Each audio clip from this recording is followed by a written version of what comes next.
காணா கந்தம்மாள், மூணா பள்ளியம்மாள், முருகன் பள்ளியம்மாள், பி வீரம்மாள், சின்ன கணேசன், சின்ன குருசாமி. மலையில் குடியேறியுள்ள சந்தையூர் மக்களிடம் போராட்டத்தை கைவிடுமாறு பேரையூர் தாசில்தார் உதயசங்கர் பேச்சுவார்த்தை நடத்தினார். அதற்கு கிராம மக்கள் உடன்படாமல் போராட்டத்தை தொடர்ந்து நடத்தி வருகின்றனர். இதையடுத்து தாசில்தார், வருவாய் ஆய்வாளர்கள் மணிகண்டன், வீரமுருகன், கிராம உதவியாளர் தேன்சாமி ஆகியோர் திரும்பி சென்றனர். சந்தேரில் உள்ள மேற்கு தொடர்ச்சி மலைப்பகுதியில் உள்ள தேன்மலையாண்டி கோயிலில் முதலில் குடியேறிய மக்கள் பின்னர் மலையில் குடியேறி நேற்று 7வது நாளாக போராட்டம் நடத்தி வருகின்றனர். தற்போது பனியின் தாக்கம் அதிகம் என்பதால் குழந்தைகள், பெண்கள், ஆண்களில் சிலருக்கு உடல்நிலை பாதிக்கப்பட்டுள்ளது. மலையில் ஏறி மனித சங்கிலி போராட்டம். பேரையூர் அருகே சந்தையூரில் கீட்டாவசியரை ஆற்றக் கோரி கிராம மக்கள் மலையில் குடியேறி போராட்டம் நடத்தி வருகின்றனர். நேற்று மாலை தமிழக வரைபடம் போல் நின்று மனித சங்கிலி போராட்டம் நடத்தினர். போராடும் கிராம மக்கள் கூறுகையில், எங்கள் போராட்டத்தை மாவட்ட நிர்வாகமும் தமிழக அரசும் எங்களே சோறு கண்ட இடம் சொர்க்கம் என வாழ்வதாக கூறி இழிவுபடுத்தி வருகிறது. உண்மையான நோக்கத்திற்காக போராடுகிறோம். எங்கள் போராட்டம் வெல்லும் வரை வீடு திரும்ப போவதில்லை. அதிகாரம் படைத்தவர்களுக்கு அதிகாரிகளும் அரசும் துணை நிற்கிறது. அதனை நாங்கள் போராடி வெல்வோம் என்றனர்.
காற்றுலாம் சொல்கிறதுக்கு எந்த வாய்ப்பு இல்லை, எதுவும் கிடையாதுங்க.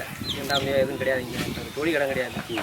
ரெக்கார்டு வச்சு கோயில் கட்டினது வந்து எல்லாம் ஜமத்தோட்டம் கட்டினேன். முதல் ஒன்றாச்சு ஆடியோ போட்டால் கட்சி வந்துச்சு, ஆடியோ போட்டாங்க ஒன்றாச்சு அலைஞ்சி அங்கே ஆடியோ அம்மா இருந்துச்சு. நீங்கள் பஞ்சாயத்து முடிவு எடுத்தாங்க, நான் ஏற்றுக்கிறோம்னா இப்போ அரைஞ்சி விட்றாங்க. இப்போ நீங்கள் முடிவிட்டாங்க, நான் ஏற்றுக்கிறேன்னு சொல்லுவாங்க கவர்மெண்ட்டில். கேட்டு பயிர் வச்சுட்டு அப்போ ஒதுக்கி அந்த மண்டப்பு அப்படியே பிரித்து விட்டாங்க எங்களுக்கு. எப்போ இது ஆயிரத்தான் அங்கேருந்து அப்போ தான் வந்தாங்க எங்களுக்கு தெரியாது. ஆமாம், எல்லாம் ஒப்பந்தம் போட்டு கட்டி வச்சு இப்போ வந்து நான் அதை நாங்கள் கேட்கலாம், நாங்கள் செய்யலாம். என்ன அந்த செவரு கட்டுறதுக்கு காரணம் என்னன்னா, சக்கிலியர் வரக்கூடாது. அந்த கோயிலுக்குள்ளே வந்தால் நீங்கள் பிணம் தூக்கிட்டு போகிறவங்க, குழி வெட்டுறவங்க, மாட்டுக்கறி திங்கிறவங்க, செத்த மாடு தூக்குறவங்க அப்படின்னு ஒரே சொல்லுக்காக வேண்டி நாங்கள் செவரு கட்டியிருக்கோம். அப்போ செவரு கட்டும்போது என்னப்பா அந்த செவரை இப்படி கட்டிக்கிட்டு இருக்கீங்களே என்னான்னு கேட்டால், நீங்கள் சக்கிலியர் இங்கே வரக்கூடாது, உங்களுக்கு பாதை கிடையாது. ஏன்ப்பா இது பெரும்போக்கு தானே, பெரும்போக்கோ இருங்கப்போ நீ வரக்கூடாது, சக்கிலியர் மட்டும் வரக்கூடாது, இங்கே வந்தால் நாங்கள் அடிப்போம், வந்தாலும் எங்களுக்கு தீட்டு அப்படின்னு சொல்கிறாப்புல. அந்த சின்னக்கன்னு சொல்கிற ஒரு பொம்பளை பிள்ளை எல்லாம் சமம் சொல்ல சும்மா அதெல்லாம் பொய். அவங்க சமுதாயம் எங்கள் கோயிலில் வந்து எங்கள் கோயிலுக்கிட்ட காளியம்மன் கோயிலில் வந்து பால் வாங்குறாங்க. நாங்கள் எங்கள் ஆளுங்க வந்து சக்கிலியர் வந்து நீ வரக்கூடாதுன்னு சொல்லலை. எங்களை வந்து அவங்க என்ன சொல்கிறாங்க, சக்கிலியர் வரக்கூடாது அப்படின்னு சொல்லும்போது நாங்கள் இது தீண்டாமல் தானே, இது தீண்டாமல் செவர் தானே, இதுக்கு அர்த்தமே தீண்டாமல் செவர் தான். இத்தனைக்கு தீண்டாமல் செவரில் என்ன போட்டிருக்காங்க பார்த்தாங்களா, அந்த செவரில் பிஆர்னு எழுதிட்டேன். அப்போ அந்த செவர் வந்து பொதுன்னு சொல்லும்போது தீண்டாமல் சொல்லும்போது அந்த செவர்லேயே நாங்கள் என்ன நினைக்கிறோம், பிஆர்னா அது பரப்பயலுக்கு சொந்தம் தானே. நாங்கள் சரிசமமாக நினைக்கிறோம், சக்கிலியர் வந்து சரிசமமாக நினைக்கிறோம். பழைய சரி இருக்கட்டும் அப்படின்னு நினைக்கிறோம். இப்போ சக்கிலியர் என்ன செவராக கட்டியிருக்கோம் நாங்கள். நீங்க இப்படி சொல்றீங்களா, பால்வாடிக்கு நானே 2 பிள்ளைய கொண்டு போனேன். ரோசா மானவனுக்கு உனக்கு இல்லையா, ரோசா மானவனுக்கு இல்லையா, இங்க வந்து பால்வாடியில் வந்து விடுதேன்னு சொன்னாங்க. நான் போய் அந்த டீச்சர்ட்ட போய் சொன்னேன், ஏக்கா இப்படி சொல்றாங்க, நான் இனிமேல் பிள்ளைய விட யார் பான்னு கேட்டாங்க. நான் இந்த மாதிரி பேர சொன்னேன். அவங்க வீட்டில் 2 பேருமே அவங்க போய் சத்த மாட்டாங்க. அதுல இருந்து நாங்க இப்போ ரோசா மானம் இல்லைன்னு சொல்றாங்க. நாங்க இப்ப பிள்ளையில பால்வாடி விடவே இல்லை. இப்ப 5-6-7 மாசம் ஆச்சு விடவே இல்லை. அவங்க தெருல இருக்கு. நாங்க இங்க இருந்து ஒரு 10 பிள்ளைய விடுவோம். இப்ப நாங்க ஒரு 7 மாசம் ஆச்சு இப்ப பிள்ளைல பால்வாடி விடவே கிடையாது. அவங்க தான் சொல்றாங்கல்ல சார், 3 பால்வாடி ஊருக்குள்ள உங்களுக்குன்னு தனியா ஒதுக்கிட்டு அங்க போய் நீங்க கொடுங்க, ஏன் இங்க விட வரேன்னு சொல்றாங்க. அந்த டீச்சர் மேல எந்த ஒரு தப்பும் கிடையாது.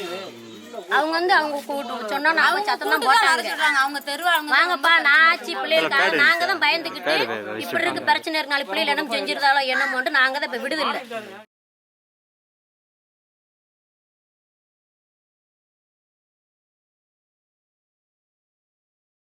இந்த வார்காலிருந்து வந்து அதுக்குள்ள வந்து பறைய சம்பந்தப்பட்ட வீடுகள் அமைப்பு. நம்ம சாவடியிலிருந்து இந்த பக்கம் இருக்கிறது நம்ம இந்த சாவடி இருக்கு இல்லைங்களா, இந்த சாவடியிலிருந்து இந்த பக்கம் இருக்கிறது நம்ம ஆட்களுடைய வீடு. சரிங்க, நம்ம அருந்தை சம்பந்தப்பட்ட வீடுகள். இது வந்து பழைய தெருன்னு சொல்லுவோம். சரிங்க, இது பழைய குடியிருப்பு. காமராஜர் ஆட்சி காலத்தில் வந்து பார்த்திங்கன்னா அருந்துயிர் மக்களுக்கும் பறையர் சமுதாய மக்களுக்கும்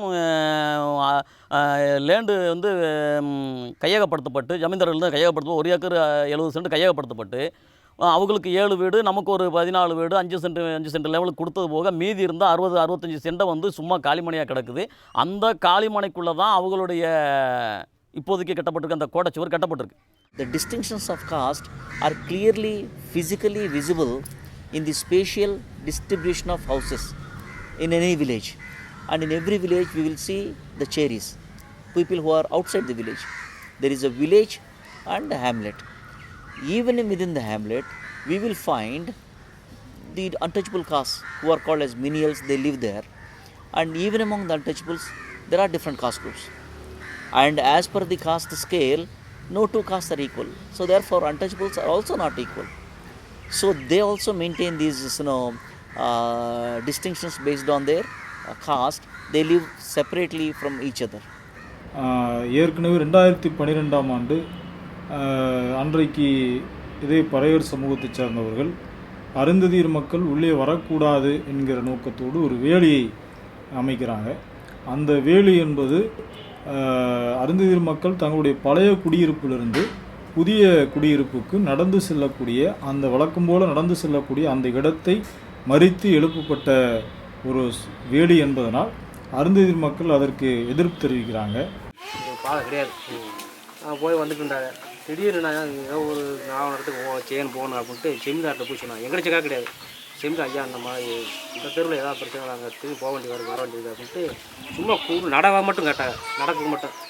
பாண்டி நான் விட மாட்டேன் ஐயா இது பாருங்க அவங்க காத்துற அவங்களுக்கு எங்களுக்கு காத்த எங்களுக்கு பூரா நாங்கள் இருக்கோம் அவங்க யாரும் கிடையாது இங்கே வீட்டு அங்கிட்டு இங்கிட்டு கிடையாது நான் காத்திருக்காங்க அப்படின்னு செம்மிட்டு சொல்ல இப்போ எனக்கு தெரியும் உங்களுக்கு அவங்களுக்கு பகிர்ந்துட்டு நான் தான் எங்கள் நிலம் தான் இது எல்லாமே கவர்மெண்ட் நம்ம செம்மிட்டு இடம் தான் ஆமாம் எல்லாம் முழுக்க ஆமாம் நாங்கள் பகிர்ந்துட்டு உனக்கு அவ்வளோ எனக்கு நானும் பகிர்ந்துட்டது உங்களுக்கு இடம் கிடையாது அவங்களுக்கு செம்மிட்டுனா பெரியவரே அந்த மாதிரி நிலம் இங்கே சரிங்கய்யா உங்களை அப்படி நாங்கள் விட்டாச்சு ஆமாம் சரிங்கய்யா நடந்து அப்போ அங்கே இருந்து அவங்க வந்து நம்ம கோயில் திருவிழாவுக்கு வந்து சாமி மூட நம்ம மக்கள் வந்து போகும்போது நம்ம வந்து 21 அக்கிடி சட்டி இந்த மாதிரி இந்த முளைப்பாரி இந்த விஷயங்களோட நம்ம வந்து ஊர் திருவிழா இருக்குங்கிற போது ஜனப்பெருக்கம் இருக்கு இல்லைங்களா அப்படி போகும்போது அந்த பாதை வந்து அகலம் கம்மியாக இருக்குது அப்படிங்கிறது முதல் பிரச்சனை.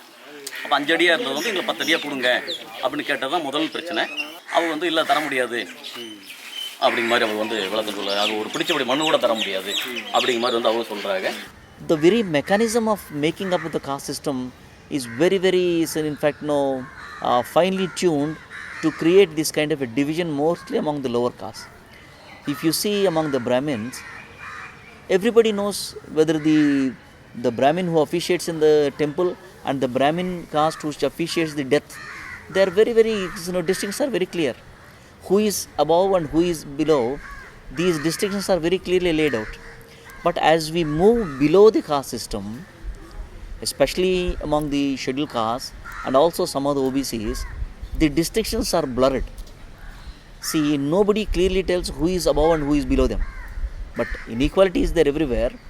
But it is very difficult to find out whether a barber is above the washerman or a washerman is above the barber.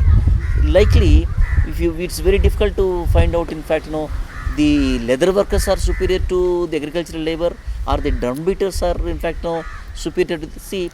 No one will resolve this issue. நான் முள்ளை வெட்டி அடைக்க போகிறேன்னு சொல்லி கருப்பசாமி சொன்னாப்புல. முள்ளை வெட்டி எதுக்கு அடைக்க போகிறோம், எங்களுக்கு இடம் விட்டுட்டு நாங்கள் நடக்கிறோம்லன்னு சொல்லுவோம். இது உனக்கு புண்ணியத்துக்கு விட்டுருக்கு, உங்களுக்கு இந்த பாதை இல்லை, நீ நடக்கணும்னா இப்படி சுற்றி தான் நீங்கள் போக முடியும், இந்த பாதை வரக்கூடாது. அப்படி இருந்தும் நாங்கள் அப்படி தான் இந்த வேலியை அமைப்போம், உங்களால் முடிஞ்சதை பாருங்கள் என்று பறையர் சமூகத்தைச் சேர்ந்தவர்கள் சொல்லிவிட, அதனுடைய அடிப்படையில் என்னை சந்தையூர் பகுதி அருந்ததியர் மக்கள் என்னை வந்து சந்தித்தார்கள். 5 சென்ட் வீதமாக கொடுக்கப்பட்ட அந்த 21 பட்டாக்களுக்கான இடங்கள், அந்த நிலம் தவிர மீதி உள்ள இடம் ஒரு பொது பயன்பாட்டிற்காக வழங்கப்பட்ட இடம் என்பது உறுதியானதற்கு பிறகுதான் அதை மாவட்ட ஆட்சித்தலைவர் உடைய கவனத்திற்கு நாங்கள் கொண்டு சென்றோம். அன்றைய மதுரை மாவட்ட ஆட்சியாளராக சகாயம் IAS அவர்கள் அன்றைக்கு இருந்தார். ஆக நாங்கள் இது போன்று ஒரு சமூகத்தினரை உள்ளே நடந்து செல்ல விடாமல் அவர்களை தடுக்கின்ற நோக்கத்தோடு இப்படி ஒரு வேலி போடப்பட்டிருக்கிறது. இது உண்மையாகவே மிக ஒரு கேவலமான விஷயம் என்கிற விஷயங்கள்லாம் எடுத்து சொன்னதற்கு பிறகு 24 மணி நேரத்தில் அது என்ன என்று விசாரித்து உடனடியாக அந்த வேலி அகற்றப்பட வேண்டும் என்று அங்கே இருக்கின்ற வருவாய்த்துறை அதிகாரிகளுக்கு உத்தரவிடுகிறார். அதன் அடிப்படையில் அதற்கு மறுநாளே அந்த வேலியை வருவாய்த்துறை சேர்ந்தவர்கள் அகற்றுகிறார்கள். ஆக அகற்றுகின்ற பொழுது கூட பறையர் சமூகத்தைச் சேர்ந்தவர்கள் சில எதிர்ப்புகளை கொடுக்கிறார்கள். ஆனாலும் கூட அந்த வேலி என்பது ஒரு பொது இடத்தில் நத்தம் புறம்போக்கு, அரசு நத்தம் புறம்போக்கு என்கிற இடத்தில் ஒரு வேலியை நீங்கள் எப்படி அமைக்கலாம் என்கிற அடிப்படையில் அந்த வேலி அகற்றப்படுகிறது. வந்து அகற்றி விட்டதோடு சரி, அப்புறம் திரும்பி வரல. அது கவர்மெண்ட் இடம் தான் என்னான்னு அவங்க எதுவுமே ஒரு கவர்மெண்ட்டு ஒரு இதுவுமே பண்ணாமல், ஸ்டெப் எடுக்காமல் அவங்க பாட்டுக்க எடுத்து விட்டது தான் அப்படியே போயிட்டாங்க.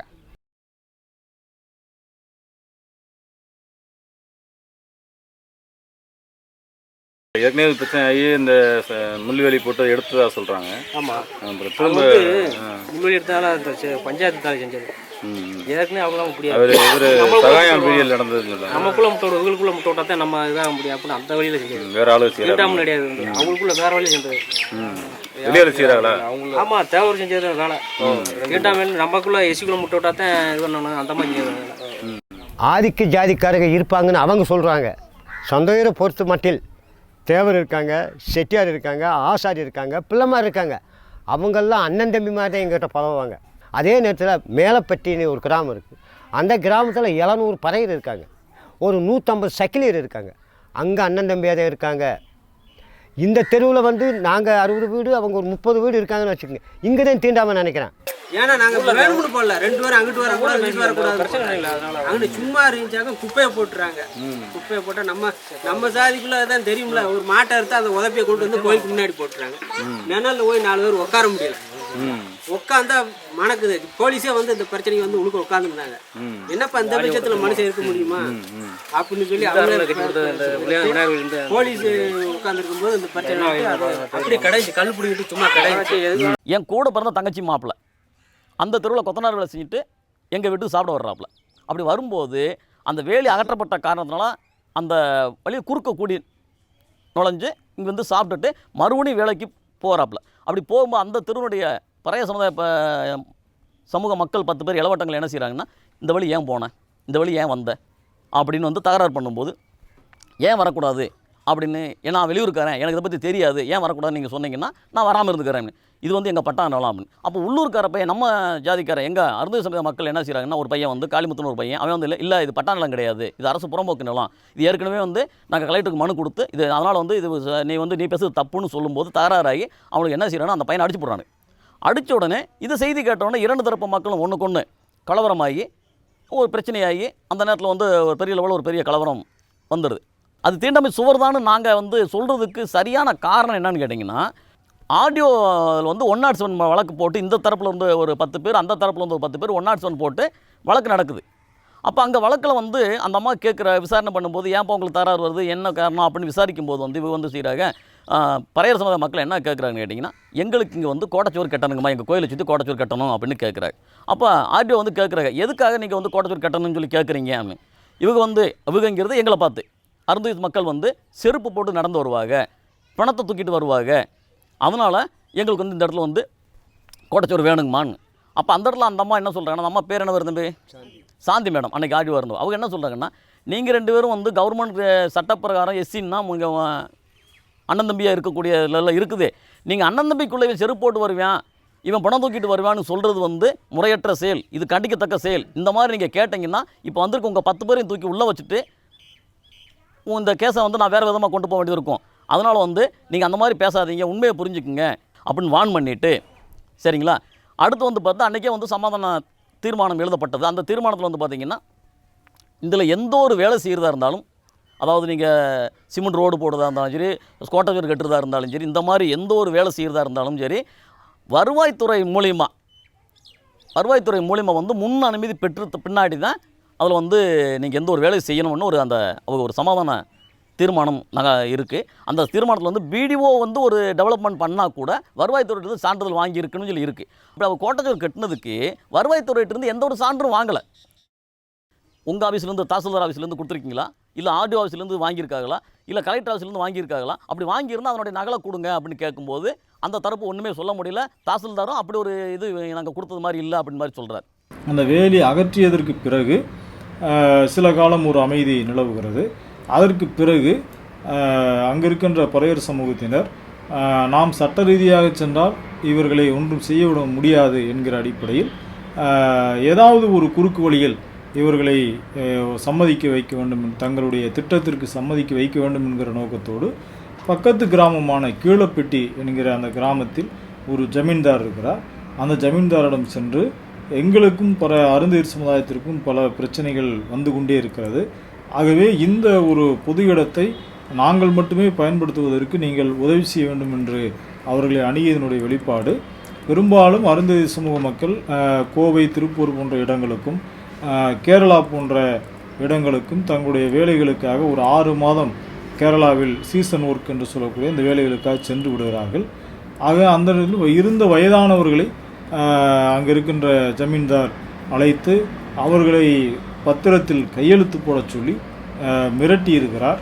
அங்கு சென்ற அந்த பெரியவர்களும் வேறு வழி இல்லாமல் தாங்கள் கையெழுத்திடவில்லை என்று சொன்னால் அங்கே தங்களுடைய உயிருக்கு ஆபத்து ஏற்படும் என்கிற ஒரு அச்சமான ஒரு சூழ்நிலையில் அந்த பத்திரத்திலே அவர்கள் கையெழுத்திடுகிறார்கள். அப்படி கையெழுத்து பெறப்பட்டதற்கு பிறகு சிறிது காலம் அமைதியாக இருந்துவிட்டு அதற்கு பிறகுதான் இவர்கள் இந்த சுவரை எழுப்புகிறார்கள். ஆக சுவரை எழுப்புன அந்த நிமிடத்திலேயே அருந்ததியர் தரப்பு சென்று காவல் நிலையத்தில் புகார் செய்கிறார்கள். வருவாய்த்துறையிடம் சென்று புகார் அளிக்கிறார்கள். பேரையர் போட்டதும் டம்மி பூரா இங்கேருந்து போகிறது பூரா ஒன்றும் ஆகாது. துட்டாக கட்டிட்டாங்களே, நாங்கள் எந்த துட்டுக்கு போக? நாங்கள் அன்னாடு வேலை செஞ்சால் சாப்பாடு இல்லைன்னா இல்லை எங்களுக்கு. அவங்க ரொம்ப பணத்து முறையில் பேசுகிறாங்க. அங்கிருந்த டிஎஸ்பி, அங்கிருந்த இன்ஸ்பெக்டர் குறிப்பாக அந்த பறையர் சமூகத்தை சார்ந்தவர் என்பதனால் குறிப்பாக காசி என்று ஒரு உதவி ஆய்வாளரை எஸ்ஐ அவர்கள் குறிப்பிட்டு சொல்கிறார்கள். அந்த எஸ்ஐ தான் ஒரு முழுமையாக இதில் ஈடுபட்டு 4 காவல்துறையை சார்ந்தவர்களை பாதுகாப்பாக நிறுத்தி தான் அந்த சுவர் கட்டப்பட்டிருக்கிறது. ஆக இன்றைக்கு இவர்கள் பல மாதிரி இன்றைக்கு வாட்ஸ்அப்பு முகநூல்களெல்லாம் இவ்வளோ பெரிய சுவர் கட்டுற வரைக்கும் என்ன பண்ணாங்க அப்படிங்கிற ஒரு கேள்வி நிறைய பேர் எழுப்புகிறாங்க. நான் கேட்குறேன், அவங்க பத்திரத்தில் கையெழுத்திட்டது உண்மை அப்படின்னா, அவங்க ஏற்றுக்கொண்டது உண்மை அப்படின்னா, அங்கேயே போலீஸில் போய் ஏன் புகார் கொடுக்குறாங்க? ஏன் காவல்துறை அங்கே வந்து ஒரு 4 போலீஸ்காரர்களுடைய பாதுகாப்போடு ஏன் அந்த சுவர் கட்டப்படுகிறது?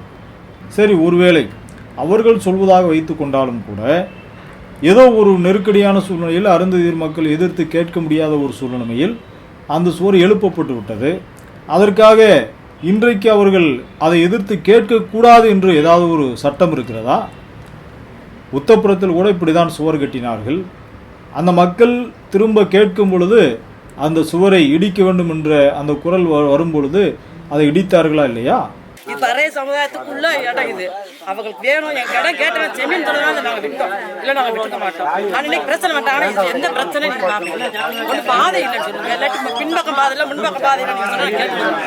எல்லா பக்கம் பாதை இருக்கு. பாதை விட்டு அகற்றுமே என்னத்துக்கு எல்லா பக்கம் பாதை இருக்கு. நீங்க பார்த்துக்கோங்க. நாங்கள் பிரச்சனைக்கு நாங்கள் போகலாம். அவங்க எதுவும் பிரச்சனை காணும். என்னன்னு சொன்னா தீண்டாம பறையம் பள்ளம் தீண்டாம என்ன இருக்கு? அப்படி இருந்து வர்றப்பையும் முன்னாடி வந்து குதிக்கிறானுங்க. இந்த தெருவுக்கு வந்தாலும் இங்கே ஒரு சந்து விட்டுருக்காங்க, அந்த பாதையிலேருந்து குதிக்கிறானுங்க. அப்புறம் பாட்டை போட்டுக்கிட்டு இடையில நாங்கள் நடந்து போகிறப்ப முன்னாடி வர்றது அப்படியேமா இருக்கானுங்க. ஒரு ஒத்தையால் ஒரு பொம்பளை பிள்ளை எப்படி வர முடியும்? ஒரு ஆம்பளையால் வரனாலும் பையன் மொத்தமாக இருக்காங்க. 12 மணி வரைக்கும் அந்த கோயிலுக்குள்ளே இருக்கானுங்க எல்லா பேரும். 6 மணி ஆயிடுச்சு நாங்கள் அந்த தெரு வந்து இங்கே வரமாட்டோம். அது மாதிரி அங்கே என்ன நடந்தாலும் இவங்க இங்கேருந்து வர முடியாது. பயம் காட்டுறாங்க. என்ன செய்கிறாங்க? ஊன்னு சொல்லி இப்படி உசுல் அடிக்கிறாங்க. அதனால நாங்கள் பயந்துக்கிட்டு அந்த கோயிலுக்கு கூட போகிறது கிடையாது சார். நான் வெள்ளி செவ்வாய்க்கு நான் கோயிலுக்கு அடிக்கடி நான் போவேன். காளியம்மா கோயிலுக்கு, பிள்ளார் கோயிலுக்கு. இந்த தெருவிலேருந்து யார் போனாலும் சரி போக மாட்டோம். நான் சாமி கும்பிட போவேன். போகையில் இந்த சின்ன பையக என்ன செய்கிறாங்க, 7 வயசு பையக 10 வயசு பையக என் முன்ன இருந்து கூச்சு ஓடுவாங்க. நான் பயப்படாமல் போவேன். சாமியா நீ எனக்கு துணையானு போவேன். இப்படி நடந்து போகையில் அந்த தங்கம்மாங்கிற புள்ள இப்படி ஒரு கால் நம்ம 8 வச்சுக்கொனக்கன்னு இப்படி பாம்பாக கிடக்கு, உன்னை படிக்க வரேன். அந்த 5 வாரம் என்னை அடிக்க வந்தாங்க. இப்போ ஒரு 2-3 வருஷத்துக்கு முன்னே இந்த பாதையில் போகையில். அப்போ எங்கள் தெருவில் பயந்துக்கிட்டு ஒரு கிட்ட வரல. என் மகன் வீட்டிலேருந்து தெரிஞ்சு ஓடியாந்து 2 செருப்பு எடுத்துக்கிட்டு அவங்கள அடிக்க போச்சு. அவங்க ஆளுங்க வந்து பேரர் குருவ புருஷன். அந்த பையன் வந்து பொங்கம்மான்னு அந்த பையன் நியாயமாக விளைய விட்டான். அநியாயமாக யாரும் சொல்லக்கூடாது. 100 நாள் வேலைக்கு போகிற இடத்துல மேலே இடிச்சிட்டு போகிறாங்க. சொன்னோம்னா அவங்க வீம்புக்கு வராங்க.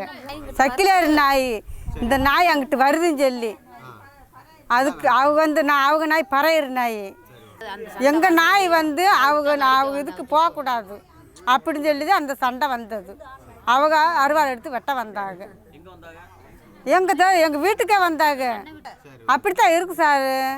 நீங்கள் வேறு எவ்வளோ அன்னைக்கெல்லாம் விட்டுருந்தாங்கன்னா நெசமாவே என்னென்ன ஆகுதோ அவ்வளோ தாட்டியும் பண்ணுறாங்க. அவங்க அதிகாரத்தில் மண்ணு விழுக பயந்தெல்லாம் சாக முடியாது. எத்தனை நாளைக்கு பயந்து இருக்கேன். இந்த 5 வருஷமே இப்போ தலையெடுத்த பிள்ளைங்க எங்களை பார்த்தா இவங்க சக்கிலேரு, நாங்கள் பெரிய ஜாதிக்காரவங்க, எங்ககிட்ட ஐயர் கூட வந்து தண்ணி வாங்கி கொடுப்பாரு. நீங்கள் சக்கிலேரு செத்த மாடு தூக்குறங்க, பணம் இருக்கிறங்க, இதெல்லாம் இந்த பாதை நீங்கள் போட்டு வாரங்க, இதெல்லாம் நீங்கள் செய்கிறங்க. அதனால நீங்கள் எங்கள் கூட சேரக்கூடாது. நாங்கள் போகிற பாதை நீங்கள் வரக்கூடாது. நாங்கள் எதுக்காக நாங்கள் காம்பவுண்டு சுவர் கட்டினோம், நீங்கள் வாரம்னு சொல்லிதே நீங்கள் இதெல்லாம் செஞ்சுட்டு உள்ளே வாரங்கன்றதே நாங்கள் காம்பவுண்டு சுவர் வச்சு ஒதுக்கி வச்சுருக்கோம் அப்படின்ட்டு இந்த சண்டையில் பொம்பளைங்க ஆம்பளைங்க பூரா அதே போல் ஒதுக்கி வச்சுட்டாங்க. நாங்கள் சரி அவங்க ஏதோ தெரிஞ்சும் தெரியாமல் சொல்கிறாங்கன்னு நாங்கள் தாங்கி போனோம். என் பேத்தியை 3 டிகிரி முடிச்சிருக்கு. அது மார்கழி மாதம் தண்ணி எடுத்து ஊற்றி இந்த கோயிலுக்கு வந்து தண்ணி எடுத்து ஊற்றுது. ஊற்றி அன்னைக்கு கோலம் போட்டிருக்கு. அப்போ அவதையும் குடத்தில் கொண்டு வந்து தண்ணியை கொண்டு வந்து குடத்தில் ஊற்றி அந்த கோலத்தை அழைச்சி விட்டுட்டான். அழைச்சி விட்டு அவள் சொல்கிறேன், ஏலே இன்னி கோலம் போட்டான்டா தூக்கிட்டு வாங்கடா, 4 நாளைக்கு வீட்டில் வச்சுருந்து வெளியே அனுப்புவான் அப்படின்னு சொன்னாங்க. அதுக்கு பிறகுதே எங்களுக்கு இந்த ஆக்ரோஷமே வந்தது.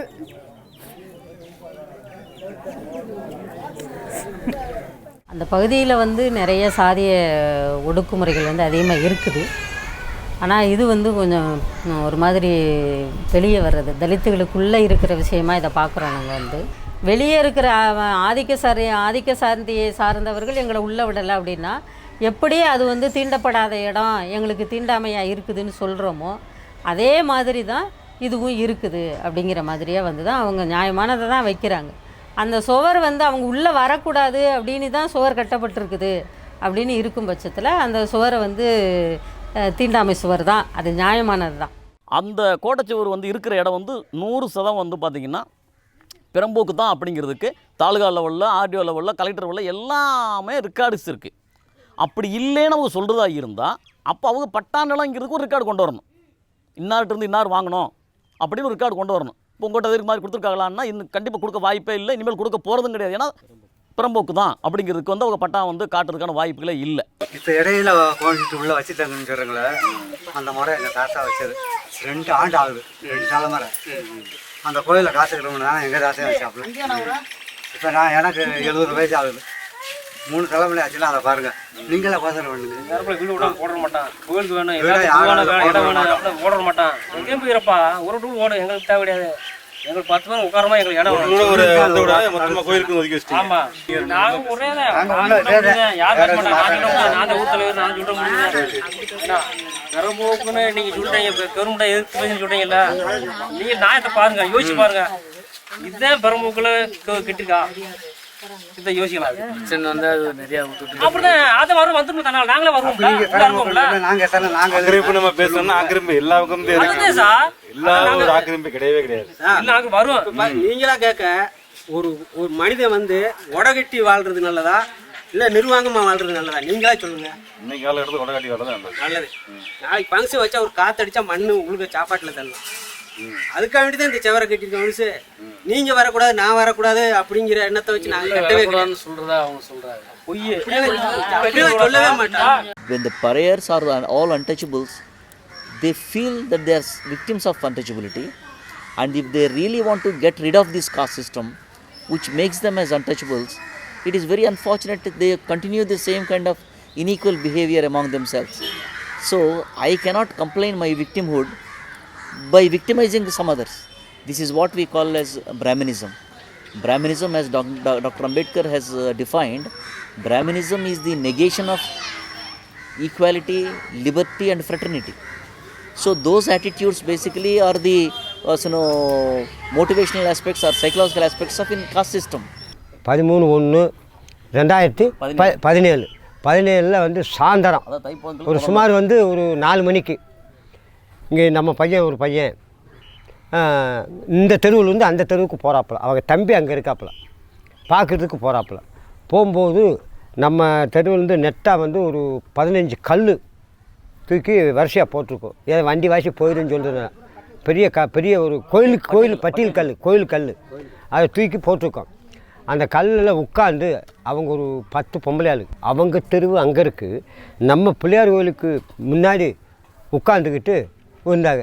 ஏன்பா ஏற்கனவே இந்த கல்லில் உட்காந்து பிரச்சனை வருது, இங்கே உட்காந்துக்கிட்டு ஏன்பா பிரச்சனைன்னு அலைஞ்சிக்கிட்டு இருக்கு, ஏன்பா அந்த இடத்துல போய் உட்காந்தங்க அப்படின்னு அவன் கேட்க, இவ்வளோதான் கேட்டாப்புல அவனை தடப்படலாம் அடிச்சுட்டாங்க. அது என்னன்னு போய் பார்த்துட்டு வந்துடுவோம் அப்படின்னு நேராக வாரம்போது அது பிரச்சனைலாம் முடிஞ்சிட்டு திருப்பி நாங்கள் நேராக என் கடைக்கு டீ கடைக்கு வரோம்.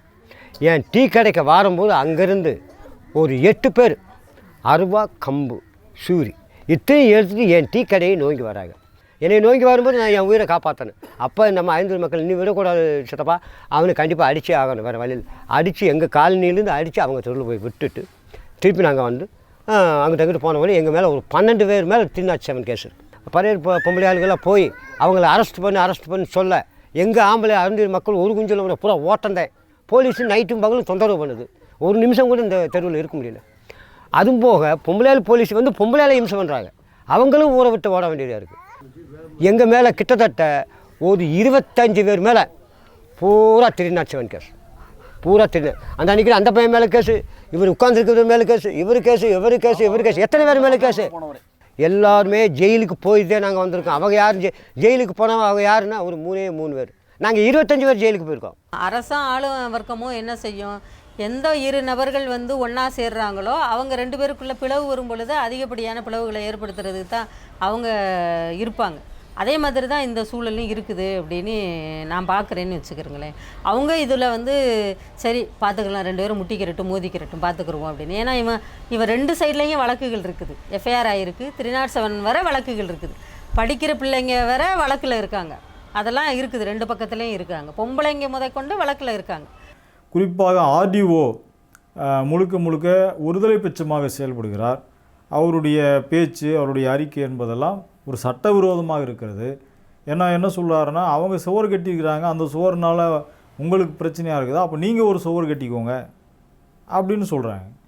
அப்போ இது என்ன ஒரு பொறுப்பற்ற ஒரு பேச்சு. நீங்களும் சுவர் கட்டிக்கோங்க, அவங்களும் சுவர் கட்டிக்கோ, அப்போ ஊர் உள்ள சுவராக தான் நிற்கும்.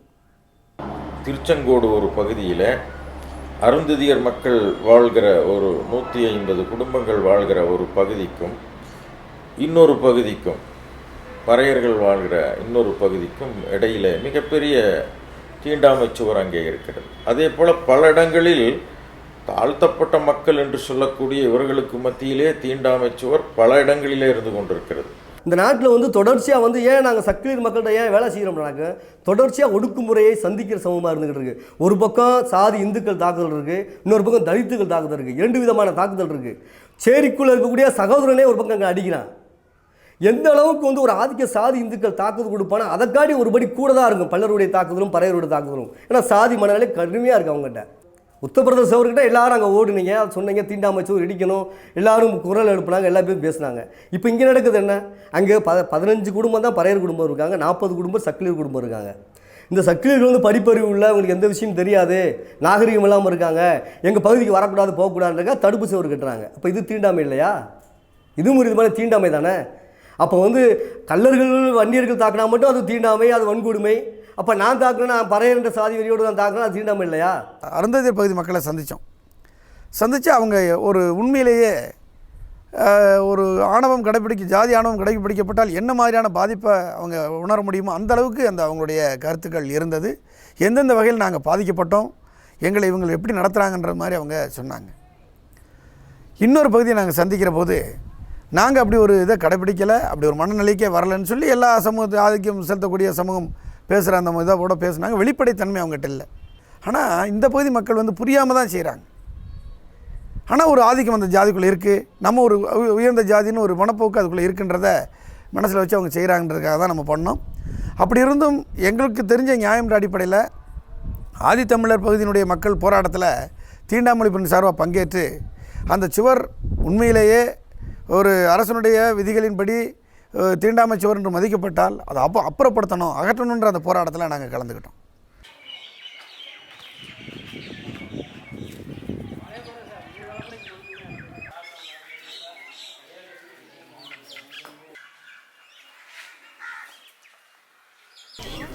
அது என்ன கோயில் அது? அது வீரகாளியம்மன், ராஜகாளியம்மன். ராஜகாளியம்மன். எப்போ எத்தனை வருஷம் படிக்கும்போது சுவர் கட்டினாங்க? நாங்கள் 5ஆவது படிக்கும்போது. சின்ன வயசில் 2ஆம் கிளாஸ் 3ஆம் கிளாஸ் படிக்கும் போதெல்லாம் ஒன்றா விளையாண்டுருக்கீங்க? ஒன்றா விளையாண்டுருக்கோம். இப்போ விளையாடுறது இல்லை? விளையாடுறது எதனால்? இந்த சண்டைனால. ஏன்னா சின்ன பிள்ளையில விளையாண்டது எங்களுக்கே தெரியாது. கிட்டத்தட்ட ஒரு 9 வருஷம் அந்த பிரச்சனை நடந்துக்கிட்டு இருக்கு. ஒரு சின்ன பையெல்லாம் என்னை பார்த்து முறைப்பான், நான் சிரிச்சிட்டு தான் வருவேன், ஆனால் முறைக்க மாட்டேன் திரும்பி. ஆனால் ஃப்ரெண்டோட தம்பி அவன், அதனால் நான் எதுவும் சொல்கிறதில்ல. அந்த பையன் ஃப்ரெண்டு இருக்காங்களா? அந்த பையன் எப்பயாவது நீங்கள் யாருக்கு தெரியாமல் கூட பேசியிருக்கீங்களா? யாருக்கும் தெரியாமல் பேசுவேன், ஸ்கூலில் பேசுவேன். ஆனால் இந்த ஊர் பக்கம் வந்து பேச மாட்டேன். அவங்க அப்பா அம்மா பார்த்தா அப்படியே குனிஞ்சிட்டு ஓடிடுவேன். அவங்களோட இடத்துலேருந்து பாருங்கள், ஃப்ரெண்டை வந்து இந்த மாதிரி ஒதுக்கி வைக்கிறது சரின்னு நினைப்பாங்களா அவங்க? அது தப்பு தான். ஆனால் அவங்கள அப்படி மாற்றி வச்சுருக்காங்க. அவங்களோட அப்பா அம்மா கூட பிறந்தவங்க சுற்றி இருக்கவங்க இப்போ கூட இந்த கோட்டச்சுவரை இடிக்கணும்னு சொன்ன உடனே ஸ்கூல்லையும் பேசுறது இல்லை. ஆனால் நீங்கள் பேச தயாராக இருக்கீங்களா? நாங்கள் பேச தயாராக தான் இருக்கோம். ஃப்ரெண்ட்ஸாக இருக்க தயாராக தான் இருக்கீங்க? ஃப்ரெண்ட்ஸாக இருக்க தயாராக தான் இருக்கும்.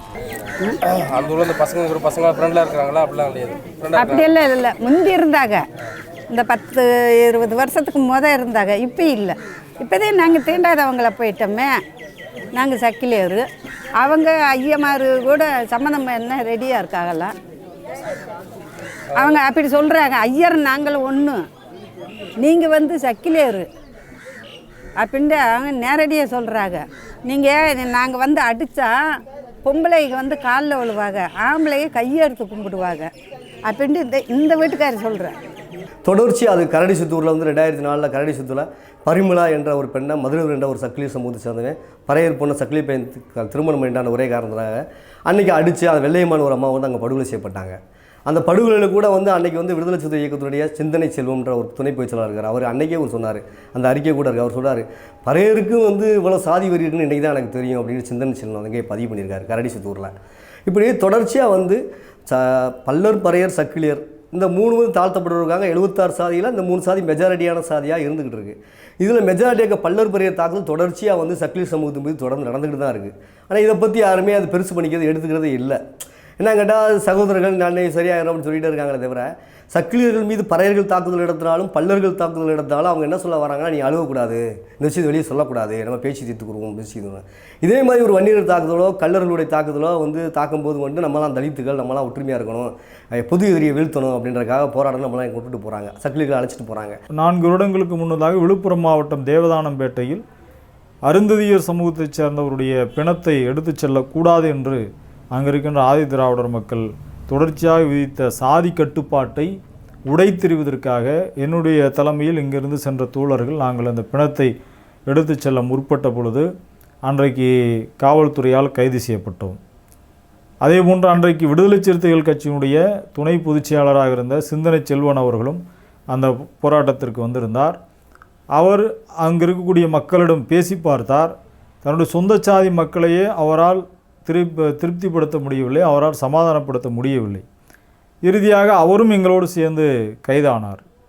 ஆக அப்படி ஒரு நடவடிக்கையை இங்கே இருக்கின்ற விடுதலை சிறுத்தைகள் அப்படி ஒரு போராட்டத்தை எங்களோடு இணைந்து அவர்கள் நடத்த வேண்டும் என்று தான் நாங்கள் நினைக்கிறோம். ஆனால் இன்றைக்கு அதுபோன்ற சூழ்நிலை இங்கு இல்லை. இந்த ஒடுக்கப்பட்ட சாதிகளுக்கு இடையிலான முரண்களை உட்சாதி முரண்கள் அப்படின்னு சில சமயங்களில் நண்பர்கள் சொல்கிறாங்க. அது ஒரு சாதிக்கு உள்ளே இருக்கிற முரண் அப்படின்னு புரிந்து கொள்ள வேண்டியதில்லை, ஒடுக்கப்பட்ட சாதிகளுக்கு இடையில் இருக்கிற முரண் அப்படின்னு நம்ம புரிந்து கொள்ள வேண்டியது தேவை இருக்குது. இவைகள் தனித்தனி சாதிகளாக தான் இருக்குது. அதனால் ஒரு சாதிய தன்மை இந்த ஒடுக்கப்பட்ட சாதிகளுக்கு இடையிலையுமே இருக்கத்தான் செய்யும்.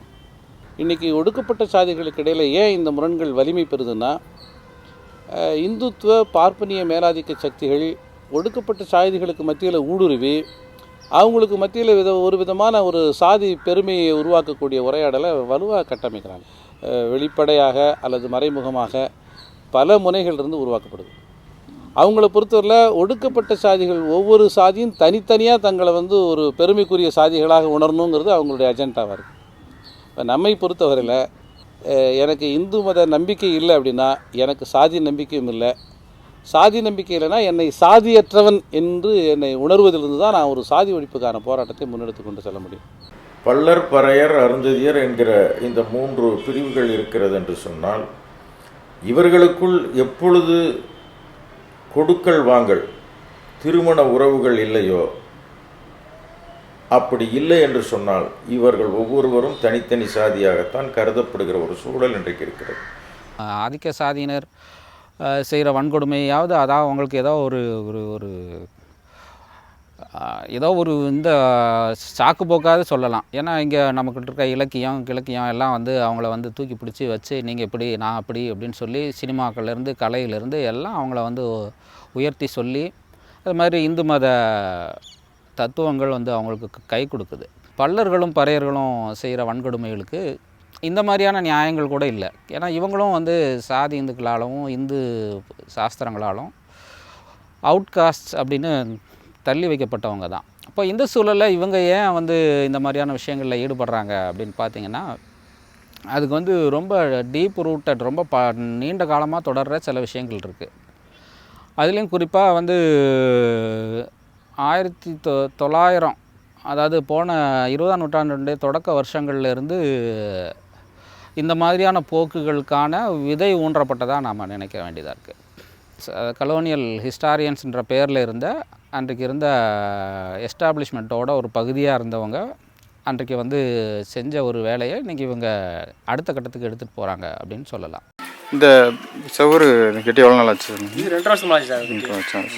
கட்டி பூசா முடிவு வச்சுருக்கீங்க எங்கே சார்? அது இருந்துருவாங்க 8 லட்சம் சார். முன்னாடி 8 லட்சம் வரைக்கும் பார்த்து இந்த பிள்ளைகள் போட்டுருக்காங்க. கட்டுறது நம்ம ஊர் மக்களுக்கு நாங்களும் வெளியூர் வந்து கட்டினாங்க. நம்ம ஊர் மக்கள் தான் கஷ்டப்பட்டு ஊரதும் கஷ்டப்பட்டு சேர்ந்து ரத்தம் கட்டிருக்காங்க. நாங்கள் 10 லட்ச ரூபா செலவு பண்ணி அந்த சுவரை கட்டியிருக்கோம். எல்லாத்துட்டையும் அங்கங்கே போய் வசூல் பண்ணியிருக்கோம். ஒவ்வொருத்தனும் சம்பளத்தில் காசு கொடுத்துருக்காங்க.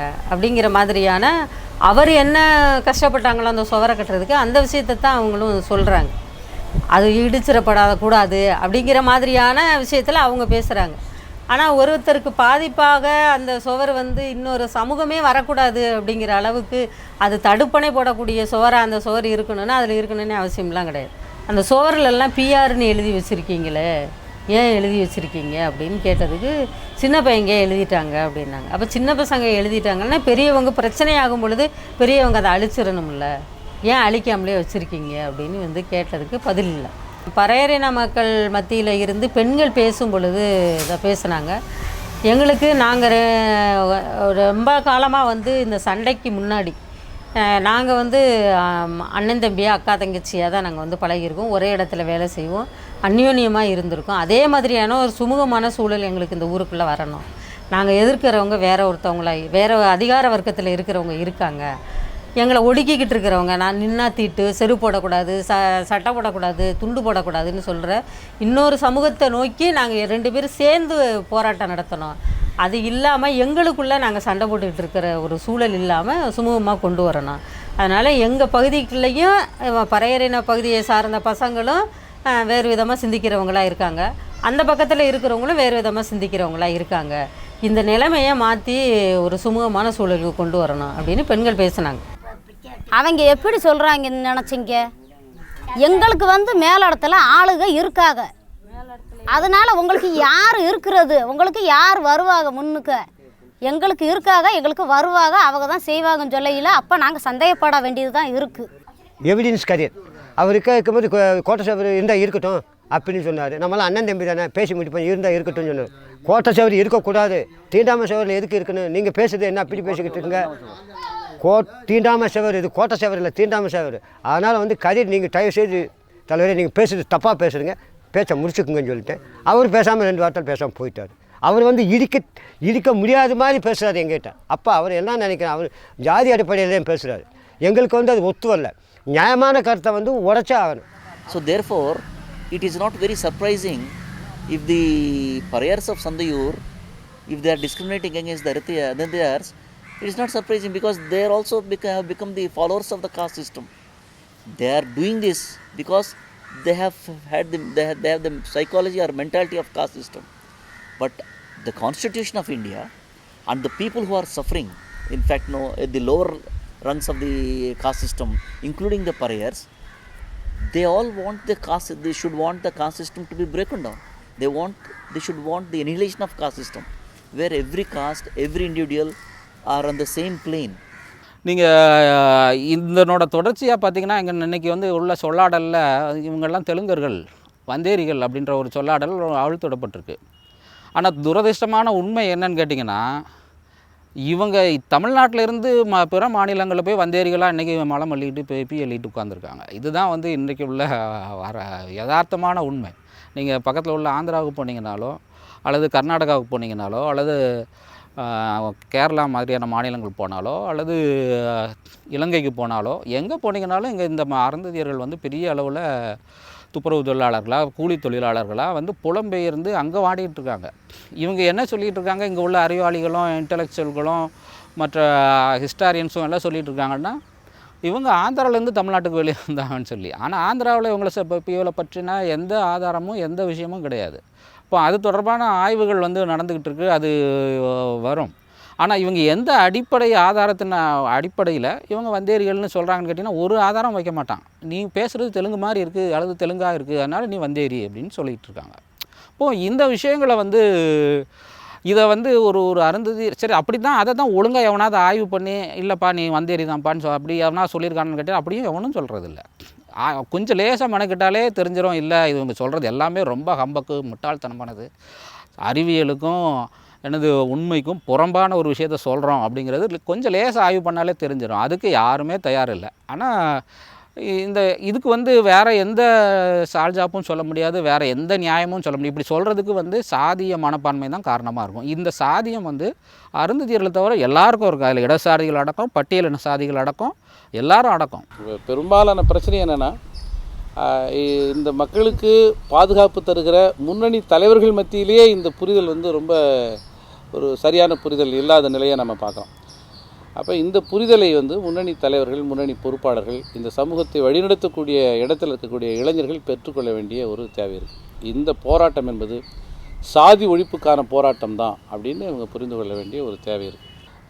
சாதிய மேலாதிக்கத்துக்கு எதிராக போராடுவதில் நாம் செலுத்துகிற கவனத்தை விட 10 மடங்கு அதிகமான கவனத்தை இது மாதிரியான விஷயங்களை எராடிகேட் பண்ணுறதுல நாம் வந்து கவனம் செலுத்த வேண்டியதாக இருக்குது. எல்லாம் ஜாதி அடிப்படையில் தான் இருக்குங்க. அவள் ஒன்றும் சொல்கிறவங்க விடுதலை சிறுத்தை கட்சிக்காரெல்லாம் எல்லாம் ஒன்று தான் சொன்னாங்க. அவங்க என்ன ஒன்று இங்கே விடுதலை சிறுத்தை கட்சியில் அவங்கெல்லாம் செயலாளர் இவங்கெல்லாம் இருக்காங்க. அவங்கெல்லாம் சொல்ல வேணாம என்னப்பா நம்மெல்லாம் ஒன்று தான், இப்படி உள்ள இருக்கிய இப்படி கோட்டச்சவர் கட்டிருக்கிய அப்படின்லாம் கேட்டிருக்கணும். அவங்க கேட்டாங்களா என்னமோ தெரியல.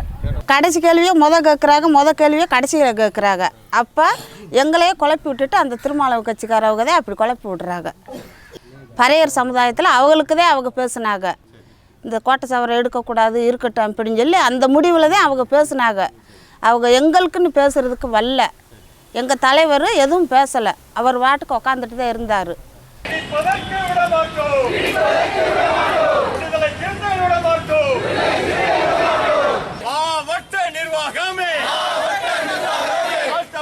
மக்களுக்கு சொந்தமான பாதுகாப்பு கொடு. கண்டிக்கின்றோம்.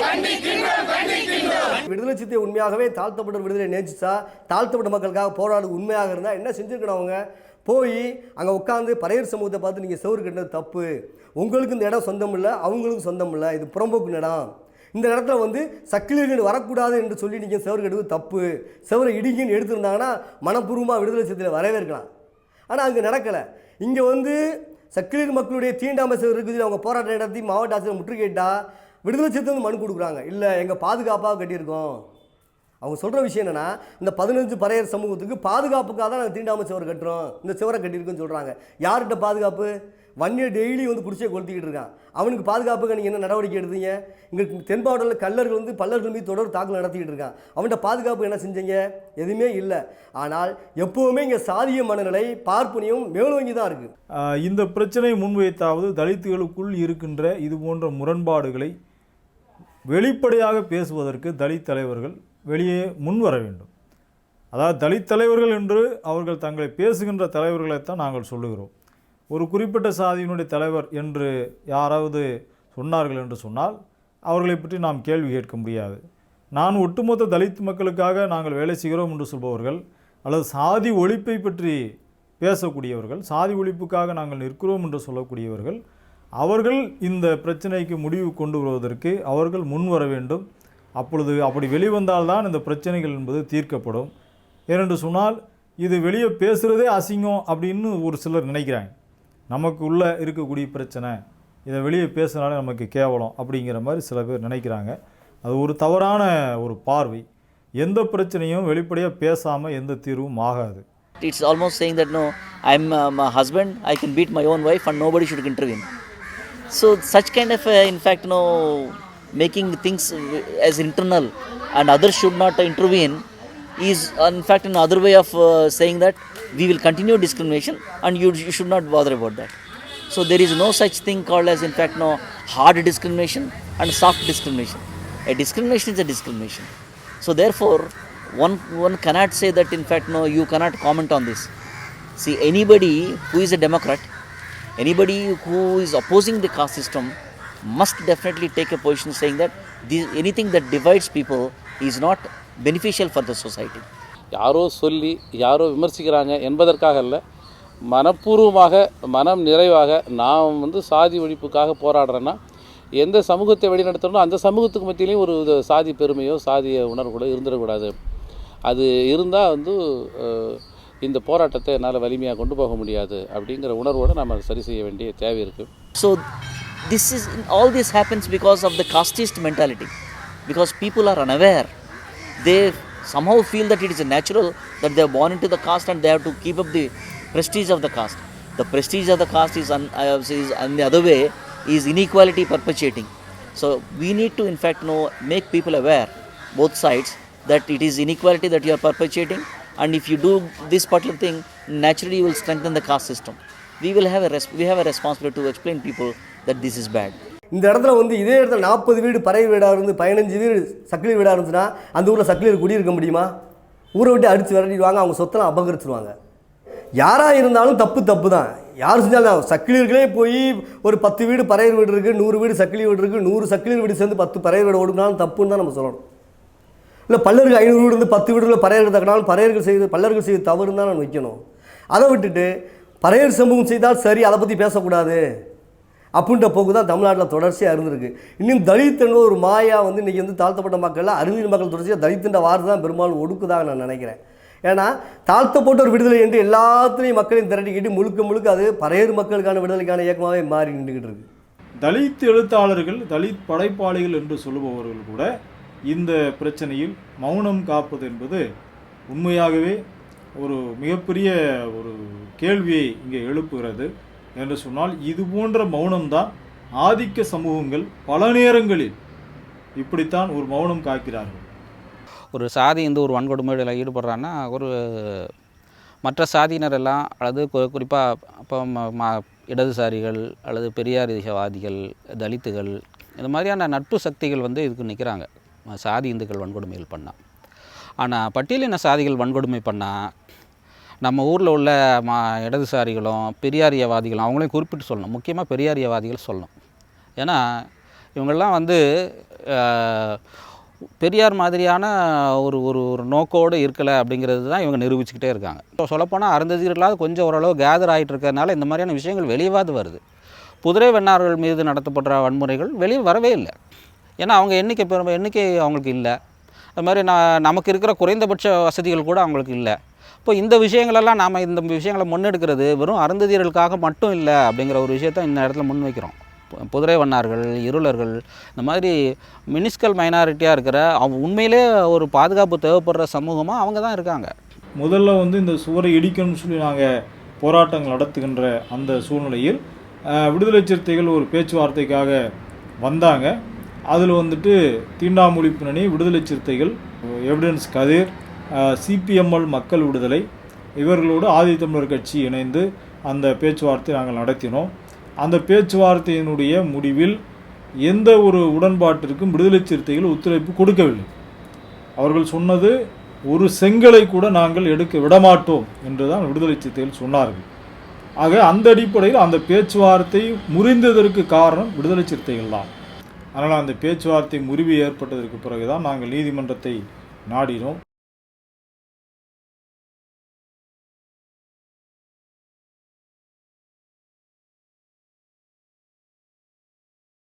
கலெக்டரோட ஸ்டேட்மெண்ட்டு என்னென்னா, விசிகா இந்த சுவரை இடித்தால் நாங்கள் மாநில அளவில் சட்டம் ஒழுங்கை குலைக்கும் அளவுக்கு போராட்டம் நடத்துவோம் என்று வெளிப்படையாக எங்களுக்கு சவால் விட்டுள்ளனர். இது சட்டம் ஒழுங்கு பிரச்சனையை ஏற்படுத்துமோ என்று ஐயத்தை ஏற்படுத்துகிறது என்று கலெக்டர் உட்பட ரெவென்யூ அதிகாரிகள் வெளிப்படையாக எழுத்துப்பூர்வமான ஆவணத்தை கோர்ட்டில் பதிவு செய்துள்ளனர். நாங்களாக கூட சொல்லலை, அரசு நிர்வாகமே சொல்லி வெளிப்படையாக ஒரு ரிட்டன் ஸ்டேட்மெண்ட் ஃபைல் பண்ணியிருக்காங்க. உயர்நீதிமன்றம் இவர்களின் அரசு தரப்பில் பதிவு செய்த ரிட்டன் ஸ்டேட்மெண்ட்டை ஒத்துக்கொள்ளவில்லை. ஒரு குறிப்பிட்ட சமூகத்தினர் பறையர் சமூகத்தினர் இதை எதிர்க்கிறார்கள் என்ற ஒரே காரணத்திற்காக இந்த தீண்டாமை சுவரை அலோவ் பண்ண முடியாது, இதை அனுமதிக்க முடியாது. இதை மாவட்ட ஆட்சியர் உட்பட உடனடியாக ஸ்பாட் விசிட் செய்து இதை இந்த உயர்நீதிமன்ற உத்தரவு பிறப்பிக்கப்பட்ட 4 மாதங்களுக்குள் இதை உடனடியாக இடித்து தள்ள வேண்டும் என்று உத்தரவு போட்டு 4 மாத காலம் முடிவடைந்திருக்கின்றது.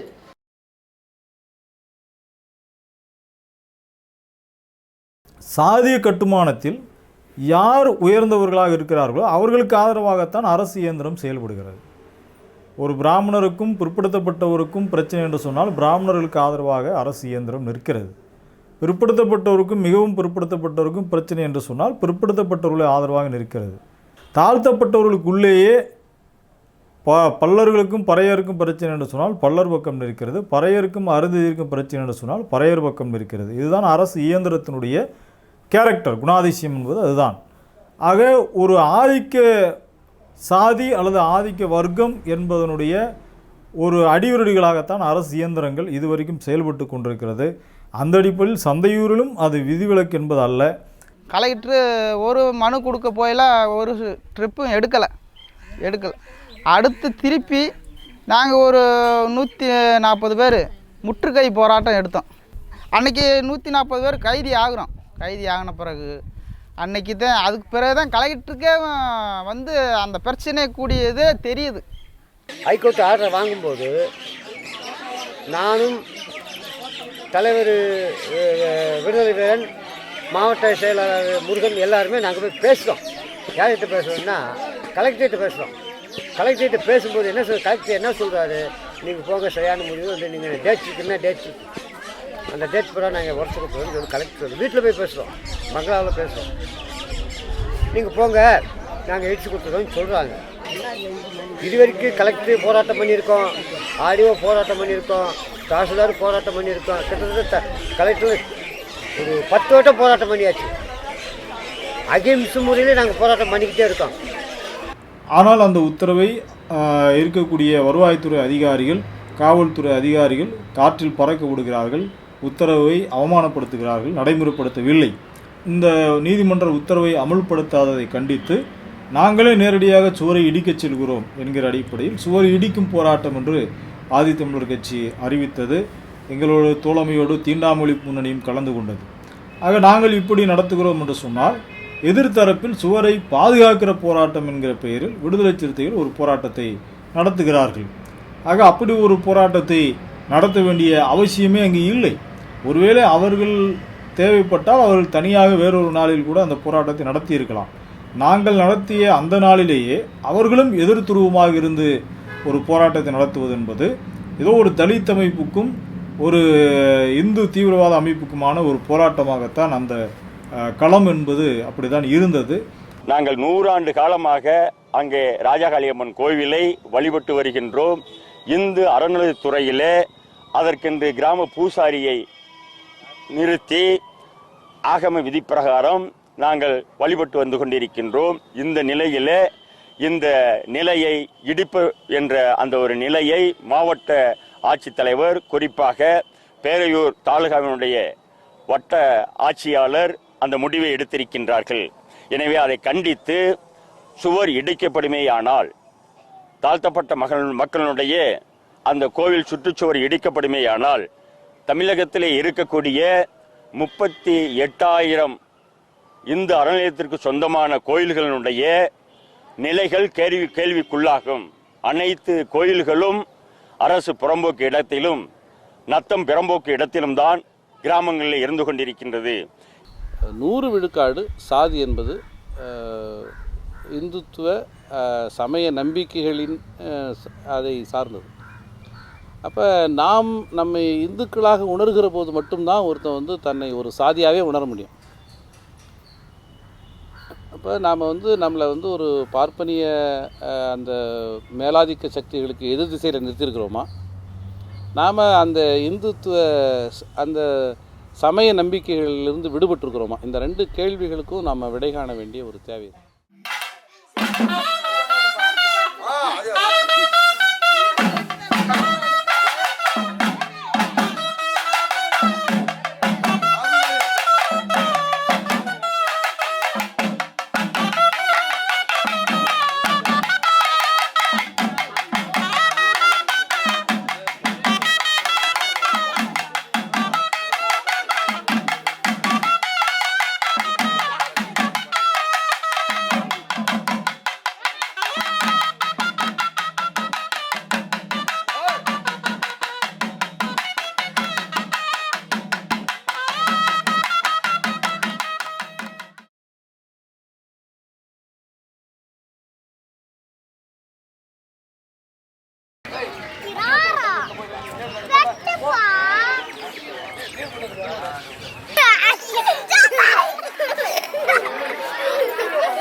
வாங்கப்பா.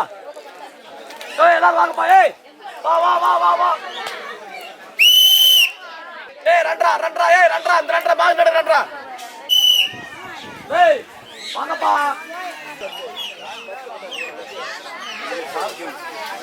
கண்டிப்பா சாப்பிடுங்க.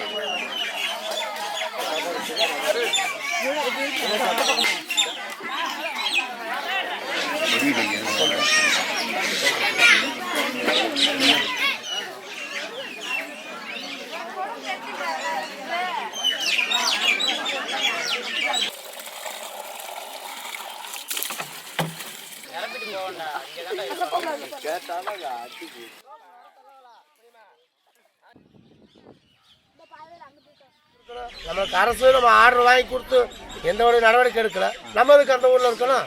அதான் மலையில் போய் குடியோர் நிற்கணும். மலைக்கு வந்துட்டோம். அவ்வளோதாங்க. ரேஷன் கார்டை பூரா டிஓட்ட கொடுத்துட்டு நாங்கள் மலைக்கு குடியேறி வந்துட்டோம். எந்த கவர்மெண்ட் ஸ்டாஃப்லும் இங்கே வரல. என்ன ஏன் இருக்குங்க, உங்களுக்கு என்ன செய்யுது, ஏது செய்யுது, சாப்பாடுக்கு என்ன செய்யுறீங்க, இது கேட்கல. யாருமே கேட்கல. இது வரைக்கும் எந்த ஒரு இதுவும் கிடையாது. வராங்க பார்க்குறாங்க, இருக்காங்களா, ரைட்டு, அவார்டு வண்டி எடுத்து போயிடும். பேரூர் காவல்துறை டிஎஸ்பி சாரலசும் உசலமட்டி ஆடிஓ சுகன்யாவும் 2 பேர் சேர்ந்து, அவங்க 2 பேர் வந்து பறையர் சமூகத்தை சேர்ந்தவங்க. 2 பேர் பறையர் சமூகத்தை சேர்ந்தவங்க. அதனால் 2 பேர் சேர்ந்து கலெக்டர் நல்லா இருக்காரோ என்னமோ தெரியல. இல்லைங்கம்மா, கேஸ் வந்து ராஜா இருக்காரு கேட்டு எத்தனை பேர் கேஸ் இருக்குன்னு கேட்டு அடிதாங்கம்மா. வன்மை தாங்கம்மா. வன்மைன்னு போலீஸு எங்கள் அது ஊரை விட்டு ஓடி எல்லாம் செஞ்சு ஏற்கனவே உங்கள்கிட்ட எல்லாருக்கும் சொன்னோம். ஏன்னா கோர்ட்டு போட்டு 4 மாதம் ஆச்சு. அது வரைக்கும் நீங்களும் நடவடிக்கை எடுக்கல. நாங்களும் பல போராட்டமும் பண்ணி பார்த்தோம். ஒன்றும் ஆகலைன்னு நாங்கள் இருந்து என்னங்கம்மா செய்யுது, இந்த ஊரை விட்டு போக வேண்டாம் நினைக்கிறோம். ஹைகோர்ட்டில் வந்து தேதி வந்து கரெக்டாக முடிஞ்சிருது. அவங்க என்ன சொல்கிறாங்க, நான் கையெழுத்து போட்ட தேதி தான் எனக்கு, அதுலேருந்தே எனக்கு 4 மாதம் அப்படின்னு அந்த அம்மா சொல்கிறேன். அதுலேருந்து கையெழுத்து போட்டு 4 மாதம் ஆகியும் ஒரு 5 நாள் ஆகுது. அதுக்கு பிறகு எங்கள் இயக்கம் என்ன செய்யுது, 5 நாள் ஆகிட்டு இனிமேல் வந்து இவங்களை விடக்கூடாது, இவங்களை விட்டாலும் சரியில்லைன்னு சொல்லி இவங்க நம்ம ஒரு பட்டினி போராட்டம் பண்ணுவோம். பட்டினி போராட்டம் எத்தனை வரைக்கும் 2 நாளாக செய்கிறோம். 2 நாள் செய்யும் பொழுது 2 நாள் வரைக்கும் யாரும் வரல. 2வது நாள் வந்து ஒரு 2 மணிக்கு தாசில்தார் வாராரு. தலைவரே, இதை நீங்கள் கைவிடுங்க, உங்களுக்கு 5ஆம் தேதி நாங்கள் உடச்சி கொடுத்துருக்கோம் அப்படின்னு ஒப்புதல் கொடுத்தோம். அப்போ தலைவர் சொல்கிறாரு, உங்களை எத்தனை வரைக்கும் நாங்கள் நம்புறோம், நீங்கள் 5ஆம் தேதின்னு சொல்கிறீங்க, 10ஆம் தேதின்னு சொல்கிறீங்க, 4ஆம் தேதின்னு சொல்கிறீங்க, 29ஆம் தேதி ஒரு ஸ்டேட்மெண்ட் கொடுத்துருக்கோம், இன்னும் இடிச்சிடுறோம் அப்படின்னு அவர் சொல்கிறார். ஐயா 29 சொல்கிறது இன்றைக்கி தான், நீங்கள் எப்போ இடிக்க போகிறீங்கன்னு தலைவர் கேட்குறாரு. இந்த செவரை பற்றியோ இல்லை நீங்கள் உங்களை பற்றி ஏன் 2 நாள் பட்டினி போராட்டமாக இருந்தீங்க, அது ஒரு என்ன நீங்கள் எதுக்காக காரணத்துக்கு இருக்குங்க, எதுவுமே கேட்கல. சாக்கடையில் போய் குச்சியை விட்டுட்டு ஏன் இப்படி அல்லாமல் இருக்குங்க, கக்குசு நல்லா இருக்கா, இதைத்தான் தெரிவிச்சாராம். எங்களுடைய பிரச்சனைக்கு எங்களுடைய கோரிக்கை என்ன என்று எங்கள்கிட்ட கேட்கவே இல்லை. 2 பேரும் கை கொடுங்க, 2 பேரும் ஒரே உறுப்பில் இருக்குங்களே, நீங்கள் கை கொடுங்க அப்படின்னு சொல்லிட்டு அவர் குருசாமி கை கொடுத்து தூக்குனாரு. குளிக்கிட்டு அவ்வளோதான் அப்படின்னு வண்டியை வேற போனார். எங்கள் மக்கள் எல்லாம் சேர்ந்து போய் காலில் விழுகுறாங்க. விழுந்து என்னங்க ஏன் வந்தீங்க, எங்களுடைய பிரச்சனையை எதுவுமே ஒன்றும் பேசாமல் நீங்கள் வாட்டுக்கு போகிறீங்க, நாங்கள் தான் பேசிட்டோமே, கை கொடுத்து குளிக்கிட்டோம், 2 சமாதானம் ஆயிடுச்சுல அப்படின்னு வண்டியில் ஏற போகிறாங்க. நமக்கு எல்லாத்துக்கும் சட்டத்துக்கு ரொம்ப மேலானது மாண்புமிகு உயர்நீதிமன்றம். அதோட ஆணையை மதிக்கணும். 4 months அவங்க நமக்கு டைம் கொடுத்துருந்தாங்க.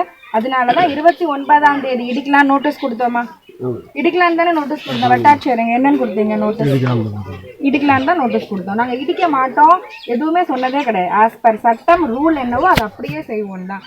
29 கவர்னர் விசிட்லாம் இருந்த காரணத்தால் போலீஸ் பாதுகாப்பு இல்லாதால 5ஆம் தேதி இடிப்போம் திருப்பி தான் நோட்டீஸ் கொடுத்தோம். அதுக்குள்ளே அவங்க ஸ்டே வாங்கியிருக்காங்க கோர்ட்டில். இப்போ திருப்பி அதானே சொல்ல போகிறோம், நாங்கள் ஏற்கனவே 3 நோட்டீஸ் கொடுத்துருக்கோம். இது என்க்ரோச்மெண்ட் தான், நத்தம் புறம்போக்கு அரசு புறம்போக்கில் ஆக்கிரமிப்பு தான் பண்ணப்பட்டிருக்கு. அதை தானே சொல்ல தானே போகிறோம், அதுதானே உண்மை. இது உங்க எல்லாருக்குமே நல்லா தெரிஞ்சது தானே. கோர்ட் உத்தரவை மீறி யாராவது செயல்பட முடியுமா? முடியாது. அப்புறம் வெயிட் பண்ணுங்க. ஆமா, அந்த நேரங்கள் என்ன 4 மாசம் வந்து லா அண்ட் ஆர்டர் சிச்சுவேஷன் எல்லாம் வெரிஃபை பண்ணி டைம் எடுத்து தான் பண்ண சொன்னாங்க. இது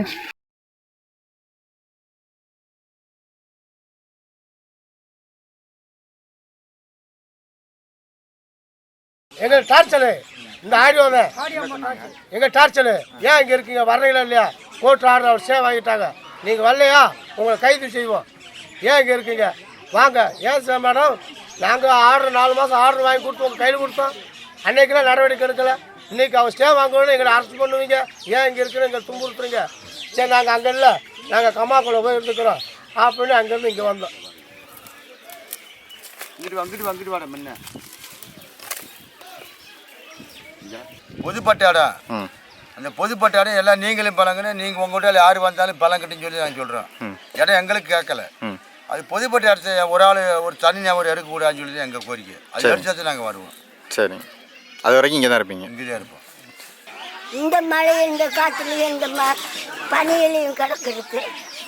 இந்த செடியிலேயே மடிஞ்சிடும். இந்த தடை என்பது ஒரே நீதிமன்றத்தில் இப்படி ஒரு பெஞ்சு அதை இடிக்க உத்தரவிடுவதும் இன்னொரு பெஞ்சு அதற்கு இடைக்கால தடை விதிப்பதுமே ஒரு சட்டவிரோதமான ஒரு விஷயமாக தான் பல வழக்கறிஞர்கள் சொல்லுகிறார்கள். இது ஒரு மிகப்பெரிய விவாதம் ஏற்பட்டதற்கு பிறகு விடுதலை சிறுத்தைகள் மீண்டும் பேச்சுவார்த்தைக்கு தீண்டாமை ஒழிப்பு முன்னணியின் உடைய தலைமையில் குறிப்பாக அவருடைய பொதுச் செயலாளர் சாமுவேல் ராஜ் தலைமையில் மீண்டும் பேச்சுவார்த்தைக்கு வருகிறார்கள்.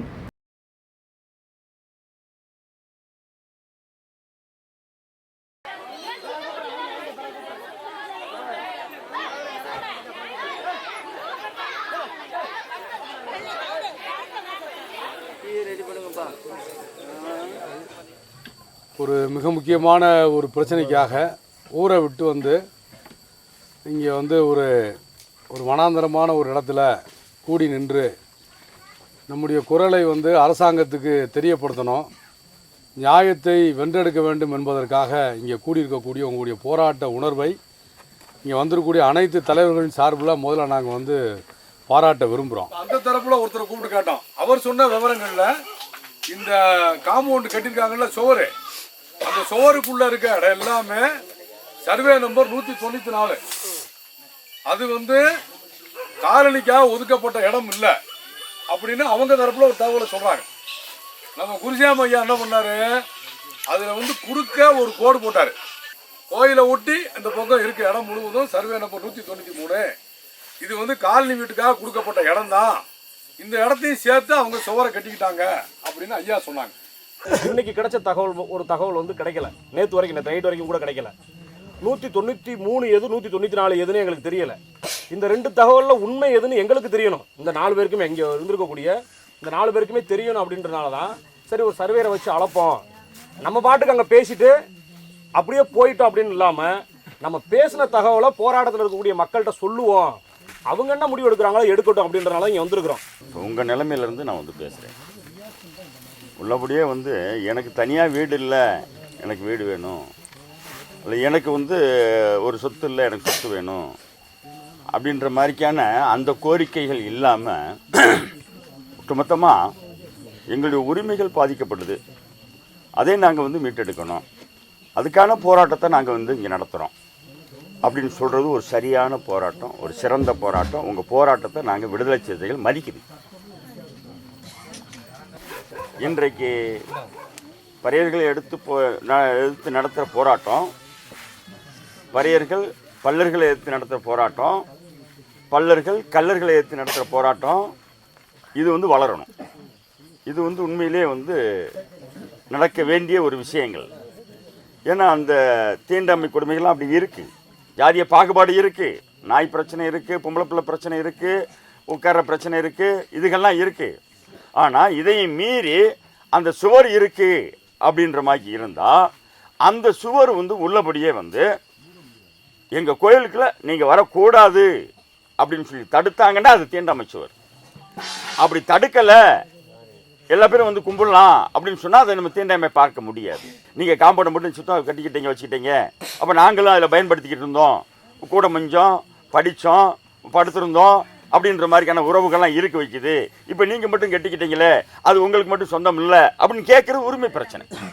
விடுதலை சிறுத்தைகளை பொறுத்து இதில் வந்து தனியாக வந்து பறையர்களுக்காக சப்போர்ட்டாக நிற்குது. இது வந்து நியாயத்தை பார்க்க மாட்டேங்குது, இந்த தீண்டாமை சுமையை வந்து உடைக்க மாட்டேங்குது அப்படிங்கிற பார்வை வந்து இருக்குது. மாவட்ட நிர்வாகமே இடிக்காதே.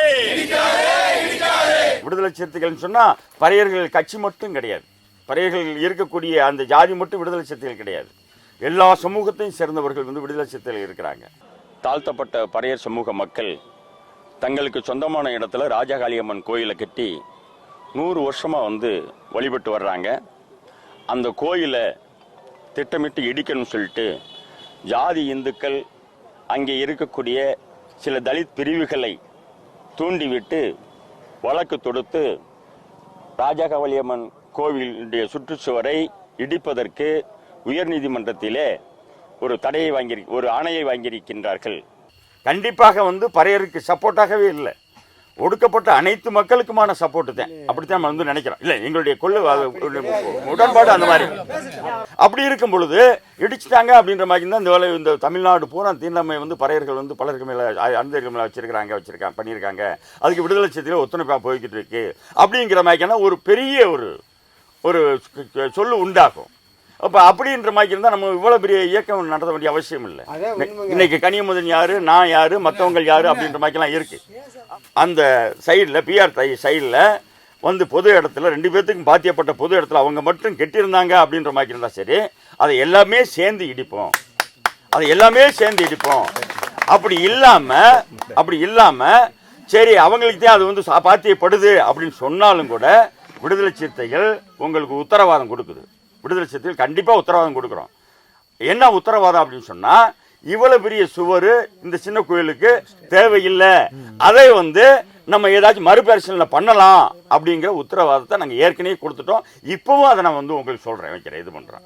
ஏற்கனவே 6 மாதத்துக்கு முன்னாடியவும் தோழர் இன்குலாப் சார் வந்திருந்தார், கனியமுதன் வந்திருந்தார், எவிடன்ஸ் கதிர் வந்திருந்தார், தோழர் செல்லக்கன் வந்திருந்தார், எங்கள் ஆதித்தமிழர் கட்சியினுடைய நிறுவனர் ஜக்கே வந்திருந்தார், அவங்களோட சேர்ந்த சக தோழர்கள் வந்திருந்தாங்க.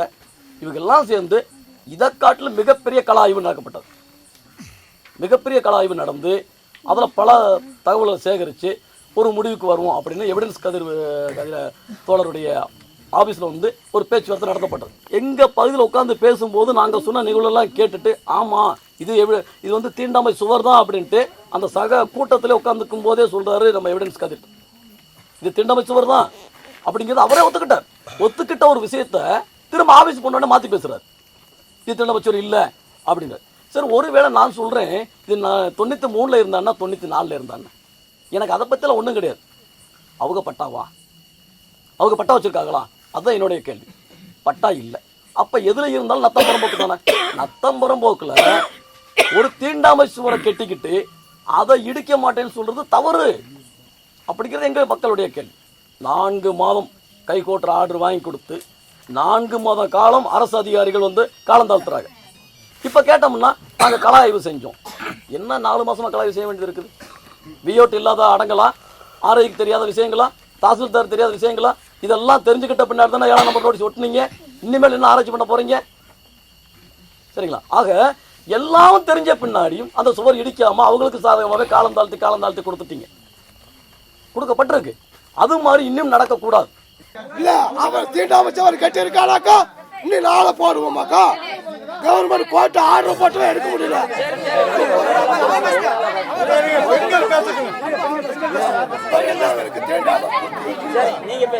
அது கவர்மெண்ட் இடம் தான் சொல்லி எல்லாத்துக்குமே தெரியும். அப்படி இருந்து இது அந்த நடவடிக்கை எடுக்கல. நான் பிறந்தது இதே ஊர் தான், நான் வாக்கப்பட்டது இதே ஊர் தான். நான் சின்ன பிள்ளையில இருந்து இங்க பூரா அண்ணன் தம்பி சொந்த பந்தமா தான் இருந்தோம். அவங்க என்ன சொல்றாங்க தெரியுமா? நாங்க பூரா படிச்சிருக்கோம், நாங்க பூரா வேலையில இருக்கோம், நீங்க பூரா முட்டா பையக செத்த மாட்டுக்காரி திங்கிறவங்க, பணத்தை சுட்டாத்தே நீங்க சோறாக்க முடியும், அடுத்த வீட்டுல போய் நீ பாத்திரம் கழுவுனாத்தே நீ சாப்பிட முடியும்னு சொல்றாங்க. அது பூரா உண்மைதான். எங்க வீட்டுகள் இப்ப நீங்க போய் பார்த்துருப்பீங்க. ஒரு ஏதாவது உங்களுக்கு ஒரு நிகழ்ச்சியான ஒரு வீடு இருக்கா? நாங்க பூரா இந்த காலனி வீட்டுல தான் நாங்க இருக்கோம். இப்ப நம்ம அண்ணன் தம்பிங்கிறதுக்கு என்ன ஒரு அறிகுறி நீங்களா சொல்லுங்க. இந்த இதுல எதுவுமே நம்மளுக்குள்ள இப்படி பாகுபாடு இருந்தா இதுல எப்ப நம்ம ஒண்ணு சேர்ப்போம்? இப்ப நம்மளே அடிச்சுட்டு கிடந்தா அடுத்து என்ன நினைப்பேன்? நீங்களா சொல்லுங்க. இதுல ஏதாவது தப்பா தவறா இருக்கா? நாளைக்கு இன்னொரு இடத்துல போய் நம்ம சபையில் நிக்கிறோம், போச்சல் இவனை போச்சல் அவங்களவே தீர்க்க முடியல, இப்ப கேட்கறாங்க சொல்லுவாங்களா இல்லையா? எத்தனை தடவை நாங்க நோட்டீஸ் கொடுத்துருக்கோம், எத்தனை தடவை இந்த இதை பூரா மீட்டிங் போட்டிருக்காங்க. எத்தனை தடவை எங்கள் பிள்ளைகளை கூப்பிட்டு சண்டை சத்தம் நாங்கள் போயிருக்கோம். ஒரு நிமிஷத்தில் அந்த சவரப்புறம் நாங்கள் எடுத்துருவோம். பொறுமையாக இருந்து சாதிக்கணும்னு சொல்லி தான் வந்திருக்கோம். எங்களுக்காக நீங்கள் வந்ததுக்கு நன்றி. இன்னும் 10 நாள் கூட நாங்கள் இருக்கோம். இது ஒன்றும் இல்லை. எல்லாருமே வீட்டுக்கு போய் பிச்சை எடுப்பாங்க. நாங்கள் வீட்டுக்கு பிச்சை எடுக்கலை. எங்கள் சொந்தக்காரர்களை கொண்டு வர சொல்லி நாங்கள் பிச்சை எடுத்து சாப்பிடுவோம்.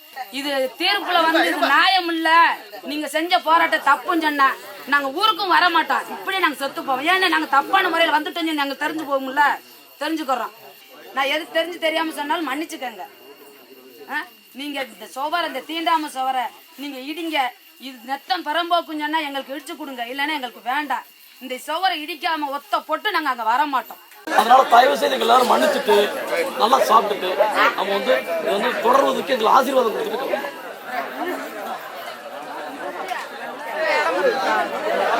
அந்த பக்கம்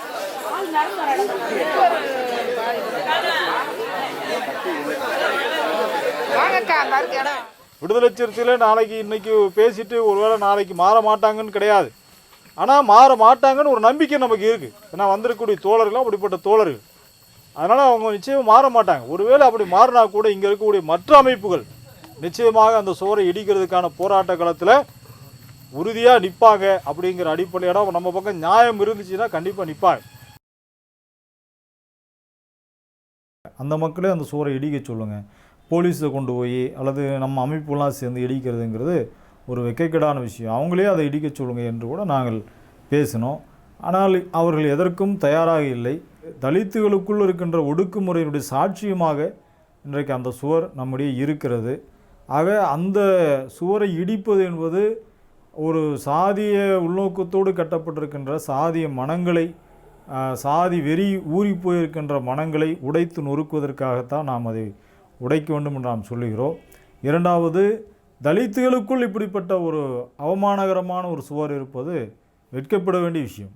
A wall is a wall which separates people. Anything that separates on the lines of the caste is strengthening the caste system. If suppose the OBCs or the caste Hindus, if they construct a wall against the scheduled caste, it is in fact that is called as the first line of discrimination. If there is in fact a wall constructed among the scheduled castes who are commonly called as Dalits, then it is the second line of discrimination. So that means it may be a strong or what you call lighter, but it is an indication of discrimination. Wall definitely divides people. நீங்க stay vacate பண்ணி வாங்கிட்டு வாங்க, அடுத்த நிமிஷம் வச்சிடலாம். இடிக்கிறது fraction of a second. 4 bulldozer வந்தா இடிச்சு தள்ள போகுது. அது என்ன வேலையா? லா அண்ட் ஆர்டர் மெயின்டைன் பண்றதுக்கு தானே பாக்குறோம்.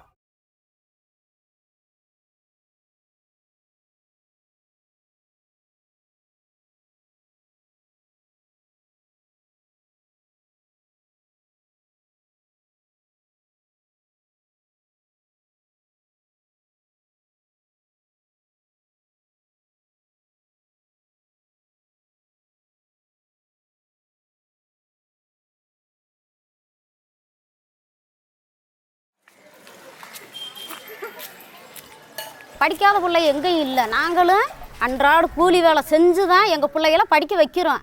நாங்கள் 200 ரூபா வேலை செய்கிறோம். 200 ரூபா வேலை செஞ்சு தான் எங்கள் பிள்ளைகளை நாங்கள் படிக்க வைக்கிறோம். எங்ககிட்ட பி படித்தவங்க இருக்காங்க, பிஎட் படித்தவங்க இருக்காங்க, எம்எட் படித்தவங்க இருக்காங்க, பிஎஸ்சி படித்தவங்க இருக்காங்க, இன்ஜினியர் இருக்காங்க, அடுத்து +2 படிச்சுக்கிட்டு எங்கள் பிள்ளைங்க பூராமே படிச்சுக்கிட்டே தான் இருக்காங்க. படித்து பூராமே முன்னேறிக்கிட்டே இருக்காங்க. யாரும் படிப்பறிவு இல்லாத ஆளுங்க நாங்கள் கிடையாது. அவங்க தான் படிச்சிருக்காங்க. நாங்களாம் முட்டாள் கிடையாது. நான் நிறைய படிச்சிருக்கேன், எங்கள் ஜாதியில் நிறைய பேர் படிச்சிருக்காங்கன்னா நிறைய பேர் அறிவாளிகளாக இருக்குன்னு அர்த்தம். அம்பேத்கர் அறிவாளியாக இருந்ததுனால தான் இந்த ஒடுக்கப்பட்ட சமுதாய மக்களுக்கு வந்து ஒரு நீதி வேணும், நேர்மை வேணுங்கிறதுக்காக பாடுபட்டு நமக்காக அரசியல் சாசனத்தில் முக்கியமான சரத்துக்களை கொண்டு வந்தார். நீ படித்தவன் நம்மளாம் அண்ணன் தம்பிடா அப்படின்னு வந்து புரிஞ்சுக்கிட்டு நம்ம வந்து ஒற்றுமை சேர்ந்து நம்ம மொத்த எஸ்சி மக்கள் எல்லாரும் ஒன்று சேர்ந்து நமக்கு எகனேசாக இருக்கக்கூடிய ஆதிக்க சாதியினுடைய தீண்டாமையை தட்டி கேட்குறத போய் விட்டுட்டு நம்ம அண்ணன் தம்பிக்குள்ளேயே வந்து நீ தீண்டாமை பார்த்து செருப்போட்டு வரக்கூடாது, புணந்துக்கிட்டு வரக்கூடாது அப்படின்னு சொல்லி நீ வந்து பேசுகிறவனா படிச்சிருக்க. நீ இதுக்காக படித்த, நீ படித்தவனா? உன் தெருவில் 1000 பேர் படிச்சிருந்து என்ன செய்ய? 1 லட்ச ரூபாய்க்கு பெருமானம் உள்ள இடத்துக்கு கடந்த 10 வருஷமாக கோர்ட்டு கேஸு போலீஸ் ஸ்டேஷனு அப்படின்னு அலைஞ்சு ஆக்க விட்டு எல்லாம் கூட்டி கழிச்சு பார்த்தா ஒரு 20-30 லட்ச ரூபா செலவாயிருக்கு. 2 தரப்புக்கும் சேர்ந்து 30 லட்ச ரூபாய்க்கு 10-30 ஏக்கர் காடு வாங்கியிருக்கலாம். சரிங்களா? 30 லட்ச ரூபாய் செலவு பண்ணிட்டு நிம்மதி இல்லாமல் புருஷன் பொண்டாட்டி விட்டு ஆடு மாடுகளை விட்டுட்டு 30-40 ஆடு வளர்த்துக்கிறதுக்கு அப்புறம் ஆட்டு மாட்டை விட்டுட்டு ஓடி அந்த வீடு அந்த ஆடு என்னத்துக்காக அந்த வீடு என்னத்துக்காகும்? சரிங்களா? இதுதான் படித்தவன் செய்கிற வேலையா? படித்தவன் என்ன செஞ்சுருக்கணும்? உண்மையை புரிஞ்சிருக்கணும். சட்டப்பிரகாரம் என்ன அப்படிங்கிறத புரிஞ்சிருக்கணும். ஏற்கனவே ஒரு மாவட்ட ஆட்சித்தலைவர் நீ முள்வேலி போட்டது தப்புன்னு புடிங்கிறப்பட்ட இடத்துல வந்து திரும்ப நீ வந்து கோட்டைச்சுவரி சிமெண்டால கட்டுறீங்கன்னா உன் படிச்சு வச்சுற வேலையாது. படிச்சு நினைச்சிருக்கணும். முள்வேலியே புடுங்கப்பட்டிருக்கணும். அதில் ஏதோ நீதி இருக்குது, நேர்மை இருக்குது அப்படிங்கிறது கொஞ்சமாவது புரிய வேணாமா? படிக்காதவங்களுக்கு கூட புரியுது. அப்போ நாங்கள் படிச்சிருக்கோம், நிறைய பேர் படிச்சிருக்கோம். எதுக்கு படிச்சிருக்க? உன் படித்த அறிவு எங்கே போச்சு? அந்த கோட்டைச்சுவரை வந்து கெட்டுறது உன் அறிவு பயன்படுச்சா?